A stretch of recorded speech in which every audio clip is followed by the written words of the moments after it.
Hey guys, I'm in a place where some of you might recognise that I often hang out at one of the side streets near where I live here in East London. Let's talk today about talking with your own spirit, your own soul. Now, I know some of you might cringe at the idea of getting a bit ethereal and metaphysical, but I do believe that whether the science explains it or not, and it probably doesn't, there is value in even considering the idea that there could be some innate intelligence running through us that connects us to universe, God, spirit, whatever you want to call it. I think there's something there, and I know that there's something there because whenever I still my thoughts for a duration enough to allow insights to come up, I know that those insights are coming from somewhere special inside of me, outside of me, wherever. It doesn't matter that we don't know exactly how to rationally explain it.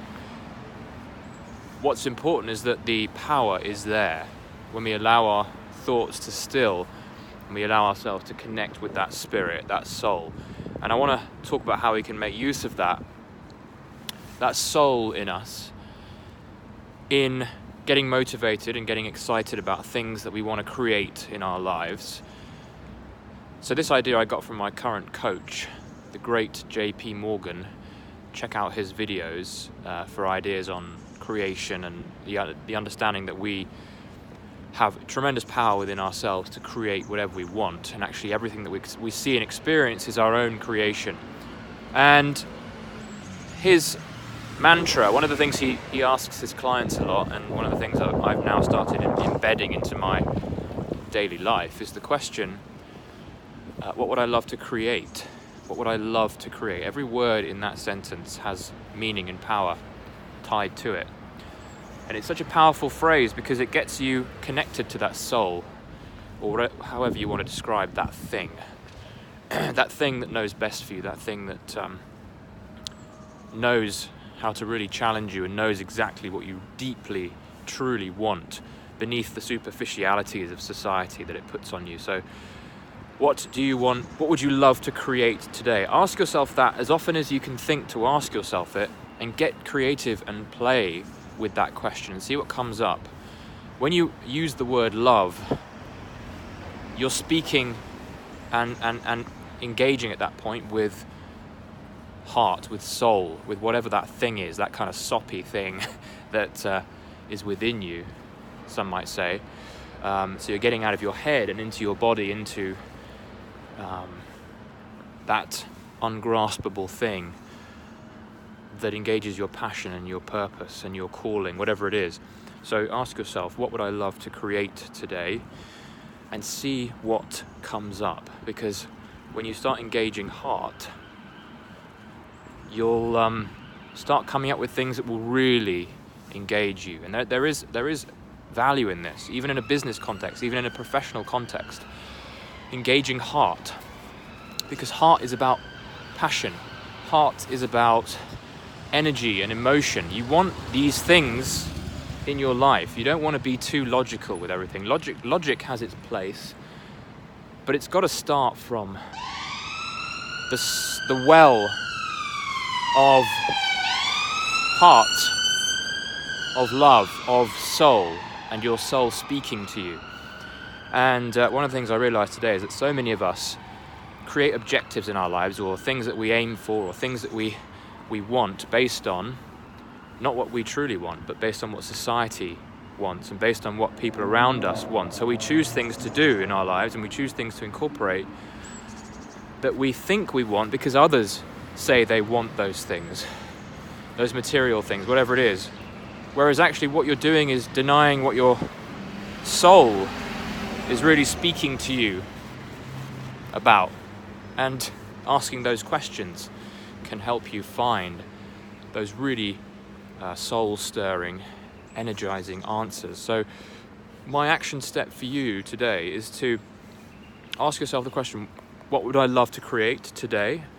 And get into the habit of asking yourself that more often and seeing what it is that comes up. And you might find that your solutions require you and surprise you in going really big, you know.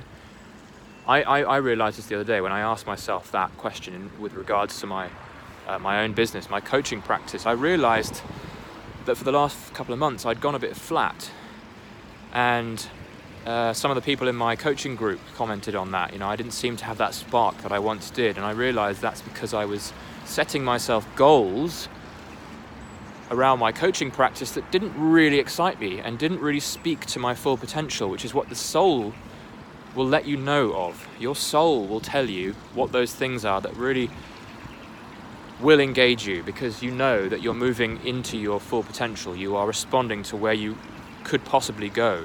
You're now in the world of possibility. When you start stepping into possibility, things get exciting again. You find your spark again.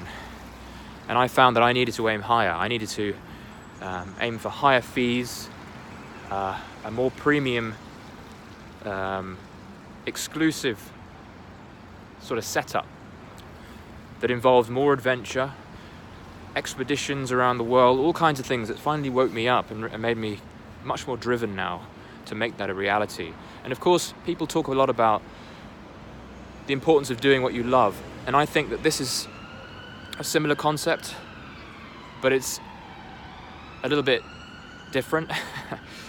Doing what you love can be dangerous because people assume that everything involved in the doing what you love should be enjoyable. And often it isn't. And sometimes, and very often, you need to do things you don't enjoy doing, you don't love to do, as part of the package of whatever it is you've chosen to do what you love, and then you'll make a success of it. So in the same vein of that idea, when you ask yourself, what would I love to create today? And you have some responses to that you've come up with through sitting with yourself and just meditating on it for a bit, and you've come up with some ideas, it's going to involve challenge in every likelihood. Whatever it is, maybe you decide you want to be a successful painter, and you know that you enjoy painting, you know that you've loved to create art, but of course if you wanted to be a successful painter, there's going to be a whole lot of other stuff, like getting in front of gallery owners and socializing and going to events and openings and things like that you might not like as much, that is part of the package of doing this thing that your soul is calling you to do. And your soul knows best, because your soul knows that you need to stretch in order to really grow, but it also knows that you have tremendous capability within you to do so much more than you thought when you were wrapped in thought. Something to ruminate on, think on, or not, or just to meditate on, I suppose.